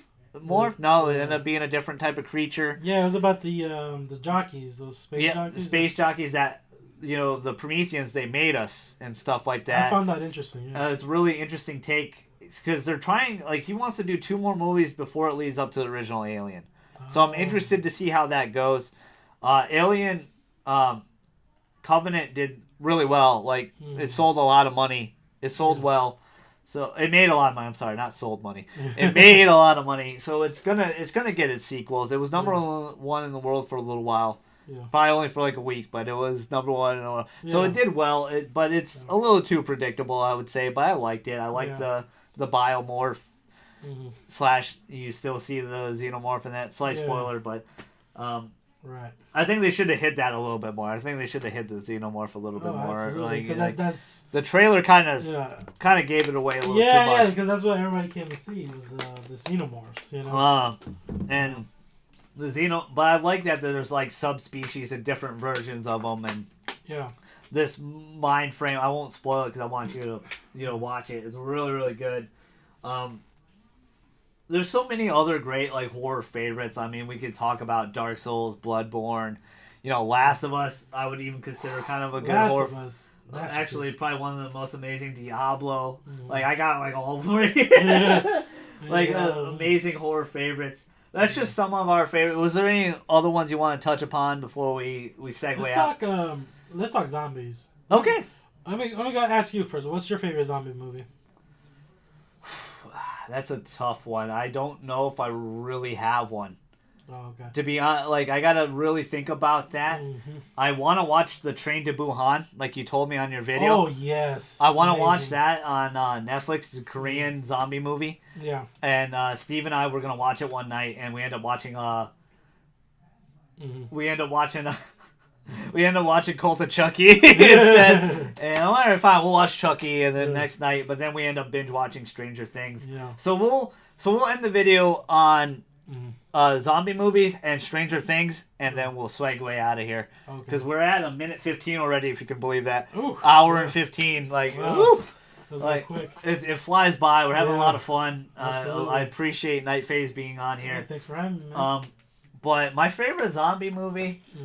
There's so many great ones. I mean, George A. Romero had so many, like with the Dawn of the Dead, and 28 Days Later was actually pretty good. I would say that's one of my top. This one's gonna sound a little dumb for some people, but I like it. It's Shaun of the Dead. Shaun of the Dead might be one of my favorites. I would consider it. Yeah, it has a nice blend of humor. It's a humor zombie. I like those guys. I like that trilogy, Hot Fuzz, and The Day the World Ends, or whatever. As the World Ends or something. I like all three of those movies. Those movies were really good. Shaun of the Dead is a fun, zombie horror movie that is probably one of my favorites. Like the zombie genre in general is not like my favorite type of horror to watch. It's more of my favorite type of horror to play, obviously, with all the Resident Evils I have, and Last of Us, and Evil Within and shit. Right. It's one of the ones I more like to play instead of watch. But there's a lot of really good zombie movies. Like, my most rewatchable one is the Dawn of the Dead remake. I love that one. I heard, that one actually is really good. Both movies are really good. The original and the remake. The interesting thing is that's Zack Snyder's very first movie. I thought 300 was his first movie. No, it was that one and then 300. Oh, okay. But 300 is when he made it big. Yeah, exactly. That's the funny thing. A lot of people know Zack Snyder from 300. Like, oh, yeah, that's his first movie. Yeah, it makes sense. Yeah. Because that's when he really showed his style, Yeah, that comic booky action style. And then he went on to do Watchmen, all these movies. I actually like Watchmen. No, I like Watchmen too, yeah. A lot of people don't like Watchmen because they thought it's a different take on a superhero movie. It's very brutal and bloody. That's what I liked about it. Actually, that's what I liked about it too. Yeah. And too much blue dong in your face. Well, that's why other people don't like it as well. But I really liked. You're exactly right. I really liked that as well about it. There's some more good zombie movies. You know what? I got one, and it's a new favorite of mine. It's stupid as hell, but it's very funny. It's on Netflix. Zombievers. Zombie what? Zombievers. Beaver zombies. Beaver zombies. It's a horror comedy. It is a little it's very campy, but I like it, and they know it and they appreciate it, and I like it. The effects are practical with the beavers, but it's funny. It's like two things you never think of: zombies and beavers put together. But it's handled really well. It's very funny. It's not the most amazing movie in the world. It's on Netflix. Go watch it. I laugh. So I've watched it probably about 4 or 5 times already because it's just a funny, campy zombie movie. And they understand it. They get it. They know what it is. Yeah. The comedy is great. I've seen some horror movies like that where you just laugh your ass off. Yeah. Because it's just the absurdity. There's just pure ridiculous. One zombie movie you should never watch on Netflix is Zombies. Stay away from that. Why? It was awful. God-awful? It was god awful. It was too serious. It took itself way too seriously. No. Where Zombievers knows it's a campy horror movie, and they have those stupid, funny horror cliches. and the actors and actresses do a really good job. I think they do a really good job, and though the characters are likable to me, and that's what I like. It's like that's what I like a lot. It's a really fun movie, and zombies are cool. You know, another one that's kind of dumb. Mm-hmm. It's not on here, but Zombie Strippers was pretty funny. Zombie Strippers. Zombie Strippers. Highly recommended by the Strauss man. Yes and no. I mean, you got to understand it's a bad movie. It's one of those. It's bad. It's good movies. Yeah, you got to appreciate it for what it is. If you're gonna go into it with a super serious mind, you're not gonna have fun. Right. Like I saw. Have you seen that movie called Scout's Guide to the Zombie Apocalypse? You seen that movie? It was on Amazon Prime, and I watched it, and it was super hilarious. I loved it. It was super good. It was like so these good. Kids were awesome. I like how she. Yeah. I like how she kind of saved their ass the whole time. She always just appeared out of nowhere to save their ass. My God. Very, very stupid teenage angst in it as well, but it's funny. Like, it was well taken. The comedy was right. I love when they go to the strip club and that stripper starts going on the pole. You see her severed head come off. Yeah. Oh, it's fucking hilarious. It's hilarious. Like, that's a good one. That one's on Amazon. Go watch it. Yeah. You know what? I found it. I found my favorite zombie horror. Oh, yeah. If you call it horror. It's Zombieland. Oh! I love Zombieland. Forgot about that. Yeah, Zombieland. I've been on such a Zombieland mood that I'm glad they're doing a sequel finally. Oh, they are? Oh. Yeah, Woody Harrelson and them, they're going to get the cast back together. I know it's been a long time, but they're going to get everybody back together to do a sequel. Mm-hmm. I've been in such a mood that I need to pick it up on Blu-ray. I need to go pick it up. I want to watch it again. Mm. I love Zombieland. It's a very fun horror zombie movie, which is another one to blend of genres because it's not a traditional horror. Yeah. It's a very supernatural type of thriller, I would say, or comedic thriller. It combines comedic elements too. Like it's so totally a comedy. Yeah, and that's what comedy slash zombie movie. That's kind of my favorite genre of movie is comedy. As I have listed a lot of my horror movies as horror comedies, but those are really good. Like Zombieland, I can't believe I forgot about it. Yeah, me too. Because it's in my Amazon cart right now. I want to buy it. I've been antsy to buy it.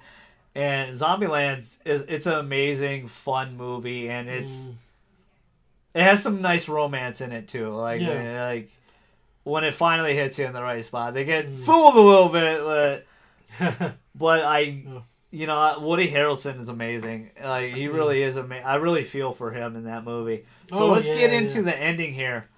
And let's talk about Stranger Things since we've been wanting to talk about it the whole time. Oh, man. Season 1, Season 2, literally, since this will be uploaded today on a Wednesday, 2 days from now, we will have Season 2 of Stranger Things. Yeah.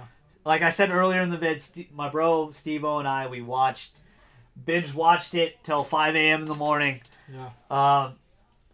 I could not put it down. Like, episode 1 really got me. Yeah, it really draws you in. It really draws me in, even though I feel like we'll point out some of the flaws. Let's talk about the good things first. Let's start off with you. What really got you in Stranger Things? Man, just the entire premise. Just taking it back to the 80s because a lot of people love that era, the 80s era. And it combines a lot of like the old 80s movies. Like it combines some Goonies, some Stephen King horror elements in there. And basically the kids are outstanding. I really love the kids, man. I love those kids. I love the kids, man. I like they just feel so real. Like how kids grow up nowadays. It's just very unfiltered. Like they don't give a shit. Pretty much. The only kid I didn't care for as much, obviously so, was Will at first. Yeah. And then Lucas. Like, I think Lucas was a little too negative, but everyone kind of has that friend. Yeah. That's always a negative Nancy. Yeah. But I think he comes around a little too quick, to be honest. Like, Lucas, because they have as all 80s kids do, they have a falling out. Yeah, falling out. Movie trope. The circle has a falling out, but then it gets back together to prevail and save the day. Yeah. But we need to talk about this. We need to talk about Stranger Things. A lot of people know about it already. A couple of the kids, Lucas and the kid with the hair and the hat. I forgot his name. I'm sorry. We'll just call him Toothless. Toothless. Yeah, they call him Toothless. both of them were at MegaCon. My buddy got his pop signed by both of them. Sweet. I wasn't into Stranger Things. I literally just watched the show yesterday. Like, I literally just watched it yesterday. Yeah. So I'm pretty, I'm into it now. I kind of want to get all the pops now. I want to get all. I see them at Target. Yeah, I got. Oh god. Too much collectibles. I collect a lot of different things, as you guys know. But I really enjoyed it. Like, everybody that told me to watch it, you guys were right. It's a fantastic trip down memory lane. I think they shove 80s a little too much. Yeah, I can see that. It's like, okay, you don't always have to play that great 80s song that I love. That Toto's Africa, The Clash, Should I Stay or Should I Go? But they play a lot of great ones. Yeah. But the characters are really likable. Even the people you're supposed to hate. Yeah. Like Steve, I don't like... Oh, yeah, it was Steve. He had a very interesting story arc, I think, because he almost went the traditional, bully route. Like the cliche bully, like, oh, I'm just gonna beat you up because I'm an asshole. Yeah. But I like what they did with him towards the end. He really redeemed himself. He redeemed himself, and I was like, yes, this is what characters are supposed to be like. He really redeemed himself, and he's a prototypical person that is chilling with the wrong group of people. Pretty much. His friends are just douches. Yeah. Exactly. Who's your favorite character though, out of everybody? Oh man. We'll talk about our favorite. Jim Hopper, people. Punching people out, getting shit done. Dude, that first episode, I thought I was gonna hate Hopper. Yeah. Like lazy asshole, doesn't want to do anything. But the passion and the passion he gets to try to find Will. Right. And the just uncover the truth, just to be a real chief of police. Exactly. And then you see his backstory, and you feel for him so much. Exactly. I end up really loving him. He's probably my favorite character, him and 11 steal the entire series from me. Another great thing about all the actors and actresses in this show, they act with their face, their eyes, their emotions. You really see it. When Nancy and her mother, MILF, by the way,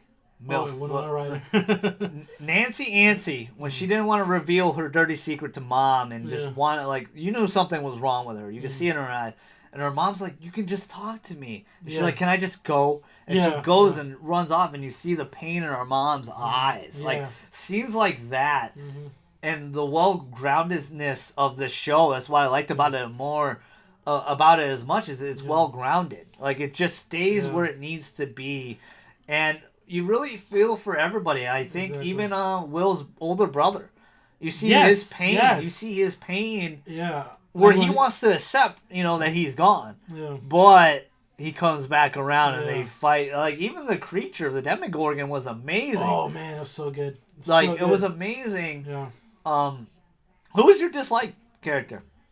Just you felt like it just didn't add enough. Honestly, I feel like they wasted Nancy's friend when they killed her off. They killed Barb pretty quick. Yeah, so I was like, sorry. Damn. Oh, spoilers!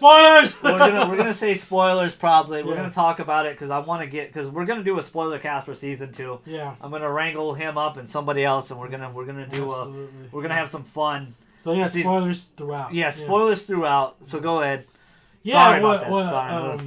Yeah, when they killed her off, I was just like, okay, I get it. They need to have someone important, but she was like, I liked her character. I really did. I felt for her a lot. I did. I actually wanted to see more of her. She outcast her friends getting more popular with the popular boy. And she's just really looking out for her. Like, hey. Yes, exactly. Like, don't do that. Like, you told me to tell you that, and she still doesn't listen because Antsy Nancy in her pantsy. But I really feel for her too. Mm-hmm. Like, after that moment with her and Steve, and she feels very awkward about it, and she feels so troubled that Barb's gone. Yeah. And then her and the older brother John have kind of a thing going on. I think they're destined. I think we're gonna see more of that in season 2. That love triangle that just formed. Yeah, and she redeems herself because Steve's a douche nozzle and breaks his camera. Oh, yeah. A very expensive camera. That probably costs you $2,000 nowadays. And that's why this guy ends up breaking Steve's face, right? Dude, he beats the shit That out of was him. great. But Steve redeems himself a lot. He understands. Yeah, after that moment, like he even helps like take on that sign they put up Nancy, which was so messed up. It was so juvenile, you know. It is, and it's a thing about teenagers both like not just teenagers, kids discovering love. Yeah. Both sides of it, whether you're in high school or middle school.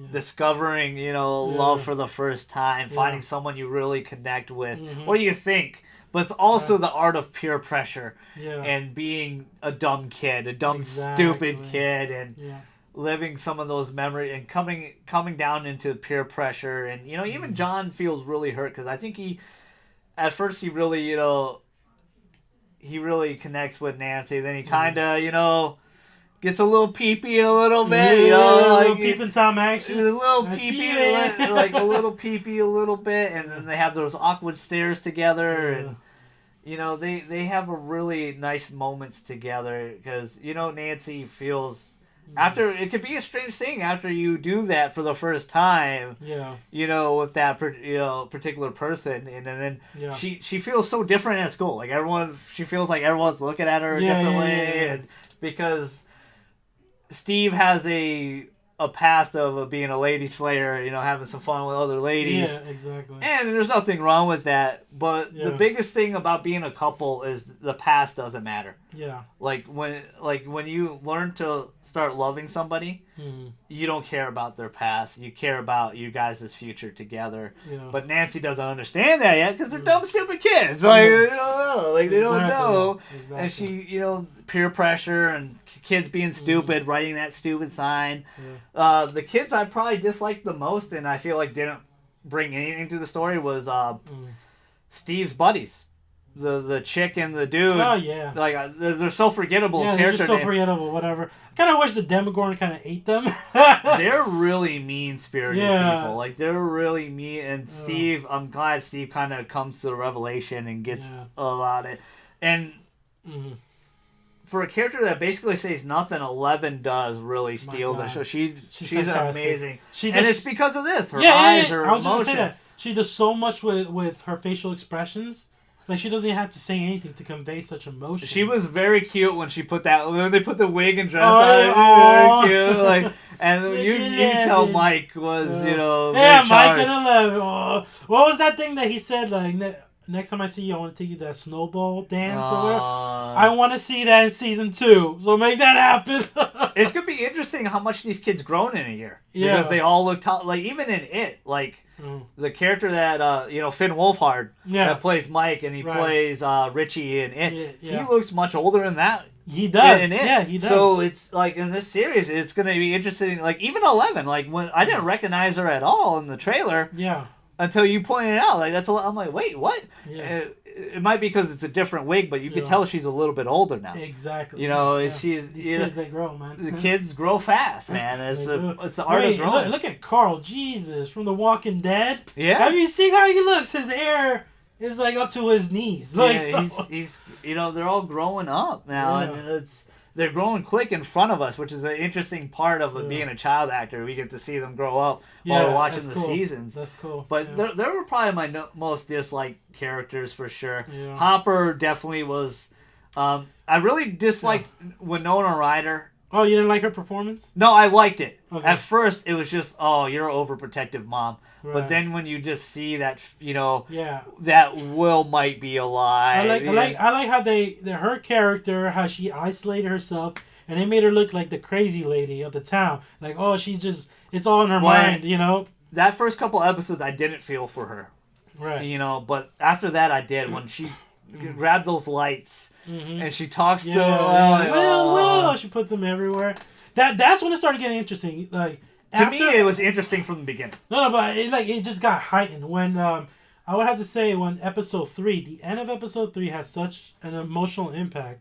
It's when they find Will Byers' body, who they think is Will's body, in the quarry, where the sheriff, he finds his body, and then their reactions were all great.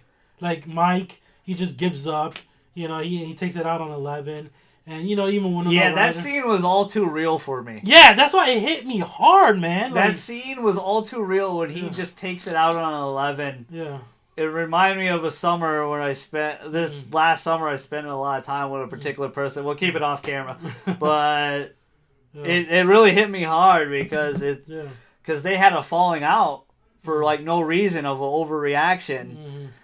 You know, obviously so. You know, you think your friend's dead, stuff is going on. Right. You feel like you're betrayed and stuff. But to see them come back together made it. But that scene in particular, made it all too real for me. And keep in mind, it took 3 episodes. It took 3 episodes to build these characters, and you cared about them, so much. Like it was amazing. Like it was amazing. That scene hit hard though. I was like, wow. It did. I was like, that brought up a lot of those feelings from the past few months. There. And then Hopper became my MVP when he said, "Screw this." Went to the facility, broke in, started punching people. Oh, this is your key card? Loved it. He just knocked it out of the park with that scene. I almost got concerned that they were gonna kill him, but yeah, thank God they did. They didn't. He's an amazing character, and I'm excited to see him in season 2 here. Yeah, and I love the where he still. He still puts out food. He steals food from police to put out for 11. The Eggos. Because I knew 11's not dead. Yeah. I knew she's gonna come back and reunite with Mike, and I hope they do that. Like you said, I hope he takes her to that snowball. Yeah. But I also love the family dynamic in the sense of Nancy and Mike, like they were really close when they were younger. Yes, and then they fall out. You know what? I'm glad you brought that up because I can relate to that because I have an older sister, and that dynamic hit close to home because it's like as you get older, you kind of just shift apart, and that's kind of how I have my relationship with my sister, even though we just live like 5 minutes away, But honestly, sometimes it just happens. Whether it's family, it's friends. Sometimes you guys just shift apart. And just to see them come together was amazing. You can come back together though. Like it only takes just talking to come back together. Really. Yeah, pretty much. Don't ever let time and space feel like you're never friends with somebody. Right. Like it's or you're not family with somebody. Sometimes it just happens. You get busy, work, life. Yeah. Everyone has one, so I mean, it's a tough world out there. Yeah. But I like that dynamic and their quirk of yes. I mean, no means yes.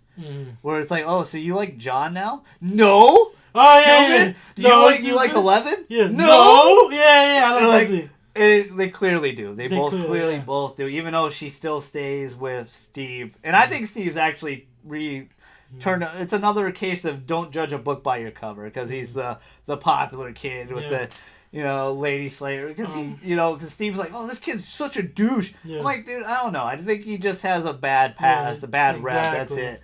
And he redeemed himself and he hangs out with asshole friends. But I think the highlight for me of this season was probably in the finale when they go to save Will in the Upside Down and Jim Hopper flashes back to when his daughter, I think his daughter had cancer or something like that, right? Yeah, that really hurt. That ruined me. When I saw that just...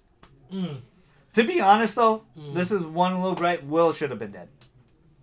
I can see where you can say it. Well, I'm just saying, it's been 7 days. Yeah. That world's very toxic for us. He's a little kid. A little frail kid. And you tell me hiding. He's been hiding. Yeah. And you tell me the Demogorgon ain't gonna kill him and eat him. Oh, I'm sorry, language again. He just destroys and eats barbs in seconds. Exactly. Yeah. But you're not gonna. But we found out on a twist that things still might not be going on right. They left him alive. I think the Demogorgon left him alive as a host. Yeah, I think it's not good. We're gonna find out. Yeah. And this next season 2. What's the hype and what's some of your concerns of season 2? Well, my main concern is that I just don't want it to be a case, like you said, a sequelitis. Yeah, where they just overdo it and just becomes like nonstop action. Because that's not what Stranger Things is. Stranger Things is very grounded. It's an amazing story. And I like how they handle their mystery factor of the show. It keeps you engaged as you go through the episode. And just character development. It's so well written. Yeah. Even, I'll give a pass on a lot of the effects. Some of the effects are not great. Right. But it doesn't make the show. What makes the show is, like you said, the characters and the development. I also have the same concern. don't get bigger than yourself with the sequelitis. Yeah. Because with sequels, this is season 2. We gotta go bigger, badder. And I'm a little concerned with the new monster. They're kind of doing that. Yeah. But I think we gotta trust the writers and directors and stuff like that. Keep it grounded. That's what I liked about this, season 1. It was so grounded. It was so amazing. Yeah. Very fun show. Definitely a new Halloween favorite for me. Oh, yeah. All time. I'm excited for season 2. Yeah, this Friday, people. Ooh, I'm really hyped. I'm really hyped about that. That's one of my biggest concerns. And my another concern is they're introducing some more characters. So is everyone going to get some more time? Because I feel like they didn't develop everybody. Yeah. Obviously, I think out of everybody that had the weakest development was obviously Will and Lucas. Yeah. Because Will was gone. Interesting thing, though, I'm hearing they focus a lot on Will. Like, he really comes to the forefront on this one, which is great. I'm also concerned, though, he might be, because it looks like in the trailer that he's going to be, because he's the host. Yeah. That he's just going to be hospitalized most of it again. Well, what they're saying is, like, word of mouth is, like, the central premise revolves around him. And he's very special and unique. He has a certain ability. He has powers now. Yeah. Sure. So it makes him... we already said there was going to spoil this, but... So he's a very centralized character. He really comes into his own, from what I'm hearing, like, dealing with this new power. Trying to balance his regular life with his friends and then also dealing with the upside down, because it's now linked to him. That's what they're saying. Another character I liked was their teacher. Yes, he was so cool. He was watching the thing. Yes, he was. Yeah. And I thought they were going to kill him. I thought that government... Really? Oh, no, that government... Oh, yes. She's bad. She's bad. Yeah. I forgot about them. Yeah, the government aspect of the show was crazy. It was messed up. And it was awesome. It was awesome. Yeah. Really good. It really... You really fear for it. Also, Eleven's relationship with her dad, man, that was so messed up. Well, it's not her real dad. I mean, yeah, but her father figure, that guy. Oh man, that was weird to watch. This is my theory: is that she's called 11 because she's the 11th kid. Yeah. And the previous 10 clearly have died. Right.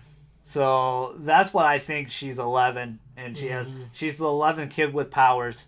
Stuff like that. You gotta have to read in between the lines there. Yeah. But that facility had more than one person, clearly. Yeah. At a time, at one moment, not anymore. Yeah. Clearly, and the pain she goes through is amazingly intense. Yeah. And you feel like you said, you feel for the kids.